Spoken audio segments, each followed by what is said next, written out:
Well, it's Andy, your lonely libertarian citizen of California, hopefully sovereign one day, although it's looking bleaker and bleaker. Demcat had a nice little video there about Tennesseans 1 and 6 on food stamps. That's pretty sad when you think 1 in 6, because you wonder how many actual families that is total. And I surmise it's probably 40% of Tennessee families on food stamps, possibly. Can you say 1 in 6? Maybe 40% families, maybe. So at least 15 to 20%, but I happen to think it's more because of the how many people are in a family in Tennessee. They're bigger families. So, anyways, I have to do a little video about what it is we are today. Most Americans live their life lifefully. They enjoy barbecuing on the weekends, hopefully, if they have a little bit of money to feed themselves. And they enjoy going shopping. I like to go shopping. I love to shop. It's fun seeing new products out there. And they enjoy watching football. Maybe they watch the news a little bit. Not too many seem to do that now because they're so apathetic. But they listen to what they're told and they believe it.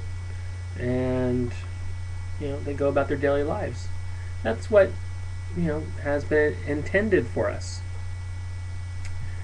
Now, years ago, and I've told you this before, you made your pay, your living in little pieces of silver, maybe a little piece of gold, and you could save it, put it away. It was always worth what it was worth. Today, our dollar is worth less than 2 cents of what, in purchasing power, of what a 1913 dollar was when you compare it to the staples of today that we still use: milk, flour, eggs, rice, bread, food products, wood, whatever it could be. It's worth about less than 2 cents. Except we're not paid in gold and silver, we're paid in just paper. In fact, it's becoming so that our dollar is almost cheaper to burn for most people than to keep. And the reason why I say this is because we have to pay taxes. Back in 1913, you didn't pay any tax. You could go about, you never had to fill out a form, well, and I should say 1912. Into 1913, they instituted the Federal Reserve, and then came about the taxes, income tax. But very few people actually paid it.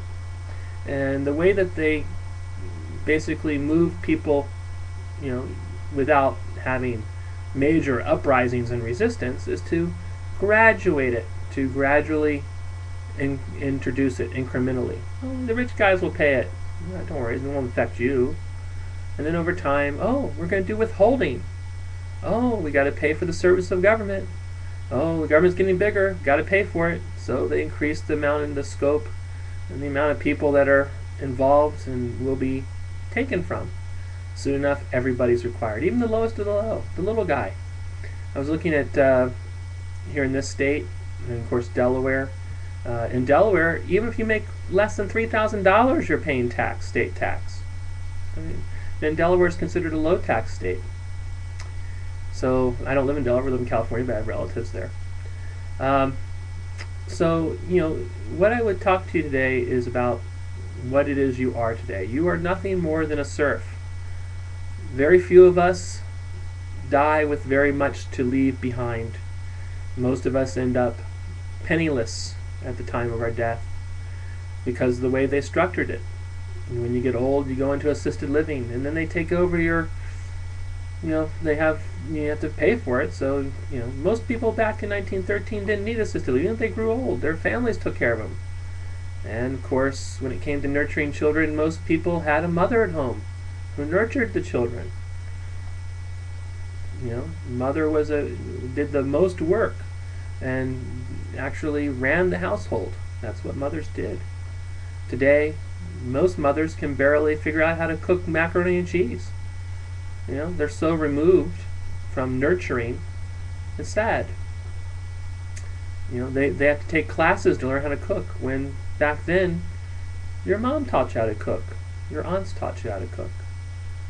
Now I'm not getting off subject a little bit, but I'm going to do a video next, and I'll come back to subject.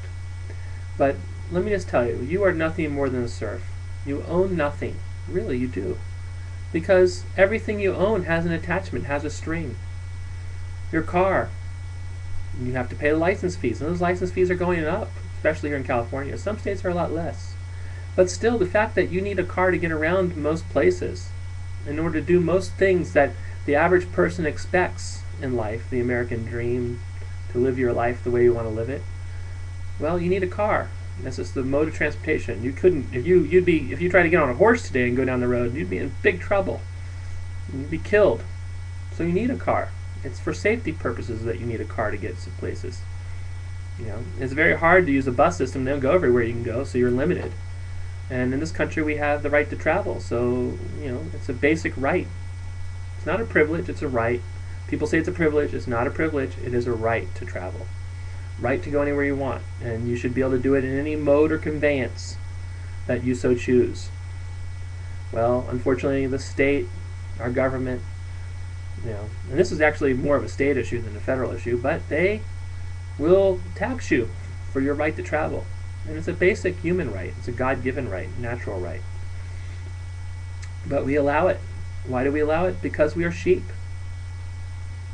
Well, I'm going to end this video here because YouTube's been cutting out on me. So here you go. Let it go. And that'll be it for this one. I'll make another one in a minute.